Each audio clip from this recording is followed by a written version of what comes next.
जय माता दी दोस्तों। इस वर्ष का शारदीय नवरात्रि पर्व चल रहा है। ये पर्व माँ दुर्गा की पूजा उपासना का पर्व है। इस काल में ब्रह्मांड के सारे ग्रह एकत्रित होकर सक्रिय हो जाते हैं और इसका जो दुष्प्रभाव सभी जीवों पर पड़ता है उससे बचने के लिए नवरात्रि में माँ दुर्गा की पूजा की जाती है। माता रानी के 9 अलग अलग स्वरूपों का पूजन किया जाता है। शास्त्रों के अनुसार नवरात्रि के दिनों में माता रानी का पूजन करने से देवी भक्तों को अभय वरदान प्रदान करती हैं। सच्चे और एकाग्र भक्तों के कष्टों का निवारण शीघ्र करती हैं। माँ की उपासना से विनम्रता का विकास होता है। सभी कष्ट, दरिद्रता, दुख नष्ट हो जाते हैं। नवरात्रि में माता रानी का पूजन और व्रत रखा जाता है, लेकिन नवरात्रि के दौरान सबसे ज़्यादा महत्व होता है कन्या पूजन का। माना जाता है माता रानी व्रत और पूजन से इतनी प्रसन्न नहीं होती जितनी कि कन्या पूजन से होती हैं। नवरात्रि में छोटी छोटी कन्याओं को माता रानी का स्वरूप माना जाता है। कन्याओं को भोग लगाया जाता है और बदले में आशीर्वाद मांगा जाता है। कन्याओं को प्रसन्न करने के लिए उपहार दिए जाते हैं। माना जाता है कन्याओं को अगर कोई भेंट दी जाए और वो उसे स्वीकार कर लें तो इसका मतलब है कि माता रानी ने वो भेंट स्वीकार कर ली है। जिन पर कन्या प्रसन्न होती हैं, माना जाता है उन्हें माता रानी का आशीर्वाद मिल गया है और माता रानी की कृपा से उन्हें मुंह मांगा वरदान भी प्राप्त होता है।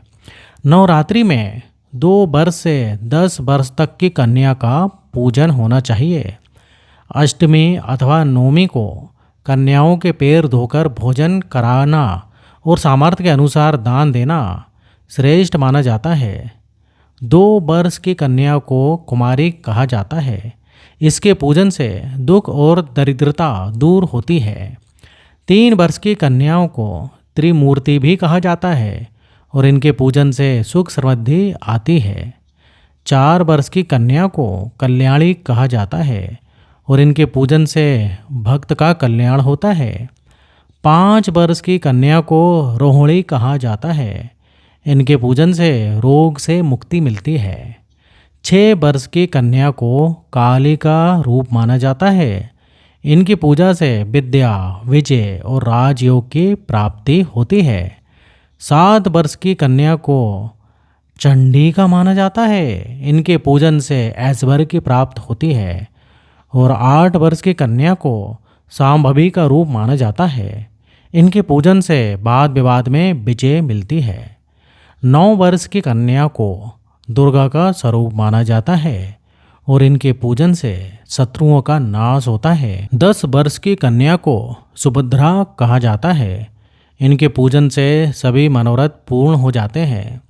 अगर इनका पूजन नवमी के दिन कोई भक्त करता है तो वैसी स्थिति में प्रसाद ग्रहण कराते समय 2 से 10 वर्ष की आयु के बालक को भी प्रसाद ग्रहण कराना चाहिए। शास्त्रों में कहा गया है कि बगैर भैरव अथवा हनुमान जी के पूजन के कन्या पूजन का विशेष फल नहीं मिलता है।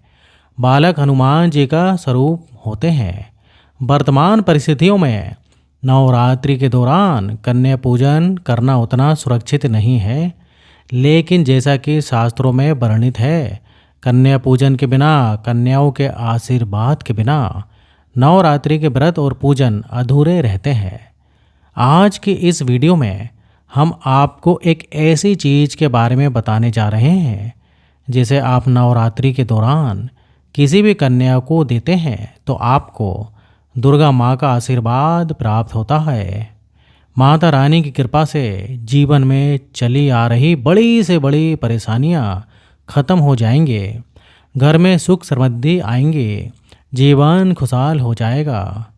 आगे बढ़ने से पहले आपसे निवेदन है कि वीडियो को लाइक ज़रूर करिएगा, दोस्तों को शेयर कर दीजिएगा और अगर आपने अभी तक हमारे चैनल को सब्सक्राइब नहीं किया है तो चैनल को सब्सक्राइब करके बेल आइकॉन ज़रूर दबाइएगा तो मित्रों, नवरात्रि में देवी माँ की कृपा प्राप्त करने के लिए नवरात्रि के किसी भी दिन स्नान करके स्वच्छ वस्त्र धारण करके एक पानी वाला जटा वाला नारियल लेकर उसे पानी से अच्छी तरीके से धोकर साफ कर लें और एक थाली में रख लें। माता रानी के सामने एक शुद्ध घी का दिया भी जलाएं, सुगंधित धूप बत्ती जलाएं। अगर आपने अखंड ज्योत जला रखी है तो अलग से दिया जलाने की जरूरत नहीं है। माता रानी को कुमकुम से तिलक करें, फल मिष्टान का भोग लगाएं। तिलक करने के बाद उसी कुमकुम से जटा वाले नारियल पर एक स्वास्तिक का चिन्ह बनाएं। इस नारियल को माता रानी के चरणों में अर्पित कर दें। फिर भगवान श्री गणेश और नौ दुर्गा माँ को प्रणाम करें। आपकी जो भी समस्याएं हैं वह माता रानी के समक्ष रखें और उन समस्याओं को दूर करने की प्रार्थना करें। अपनी मनोकामना माता रानी से कहें।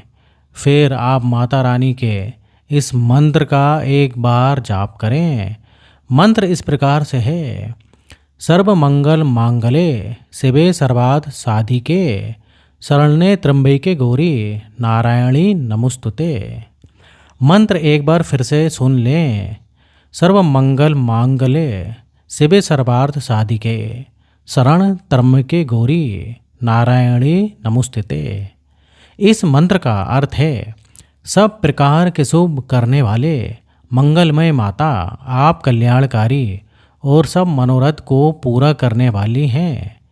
आप शरण ग्रहण करने योग्य हैं और त्रिकालदर्शी तथा वर्तमान भूत एवं भविष्य को प्रत्यक्ष देखने वाली हो। हे नारायणी, जो सब में व्याप्त है, आपको नमस्कार है। इस मंत्र का जाप करने के बाद आप माता रानी के इस मंत्र का 108 बार जाप करें। मंत्र है: ओम ऐं ह्रीं क्लीं चामुंडाय विच्चे। ओम ऐं ह्रीं क्लीं चामुंडाय विच्चे। ये माता रानी का नवाण मंत्र है। माँ दुर्गा दुखों का नाश करने वाली देवी हैं। इसलिए नवरात्रि में जब उनकी पूजा आस्था और श्रद्धा से की जाती है तो उनकी 9 शक्तियाँ जागृत होकर 9 ग्रहों को नियंत्रित कर देती हैं, जिससे जीवों का कोई अनिष्ट नहीं हो पाता। माँ दुर्गा की इन 9 शक्तियों को जागृत करने के लिए माँ दुर्गा के नरवाण मंत्र का जाप किया जाता है। नौ का अर्थ 9 तथा अर्ण का अर्थ अक्षर होता है, अतः नवारण 9 अक्षरों वाला मंत्र है। नवरात्रि में माता रानी के सभी भक्तों को इस मंत्र का जाप अवश्य ही करना चाहिए। इस मंत्र का जाप करने से माता रानी की कृपा से सभी कष्टों से छुटकारा मिलता है। और मंत्र का जाप करने के पश्चात अब आप नारियल को अपने हाथों में उठाएं, नारियल को अपने मस्तक से लगाएं और माता रानी से हाथ जोड़कर प्रार्थना करें कि हे माता रानी, इस कन्या को आपका रूप मानकर हम कन्या को ये नारियल अर्पित कर रहे हैं। आप कन्या रूप में हमारे द्वारा अर्पित किए हुए इस श्रीफल को स्वीकार करें। अब ये श्रीफल आप किसी कन्या को अर्पित करें। इस बात का ध्यान रखें कि ये नारियल आपको 10 वर्ष तक की कन्या को ही अर्पित करना है, क्योंकि 10 वर्ष तक की कन्या को ही माता रानी का स्वरूप माना जाता है। फिर कन्या के पैर छूकर उनसे आशीर्वाद अवश्य लें। माना जाता है कि नवरात्रि में कन्याओं को श्रीफल देने से आपको आपके अच्छे कर्मों का फल अनंत गुना होकर वापस मिलता है। श्रीफल जो माँ लक्ष्मी को अति प्रिय है, इसे कन्या को देने से घर में सुख समृद्धि आती है।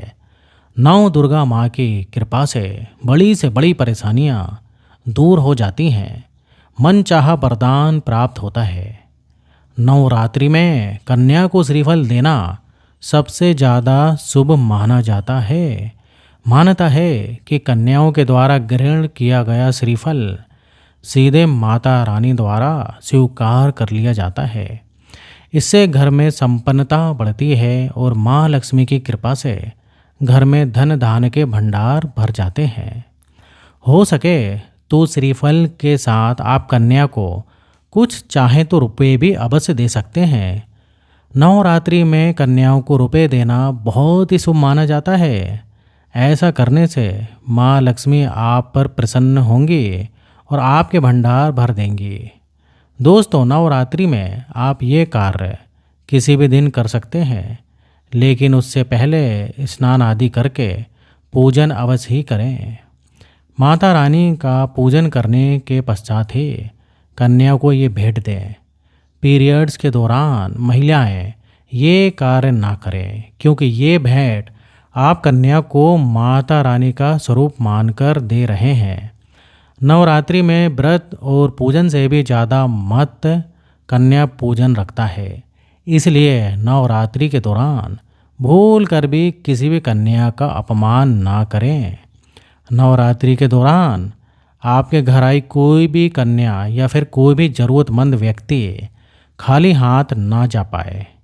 आशा करता हूँ कि आपको हमारी ये वीडियो पसंद आई होगी, और वीडियो पसंद आई तो वीडियो को लाइक करें और चैनल को सब्सक्राइब करना ना भूलें, और कमेंट बॉक्स में जय माता दी जरूर लिख दें, जिसमें कि माँ की कृपा आप पर और आपके परिवार पर सदैव बनी रहे।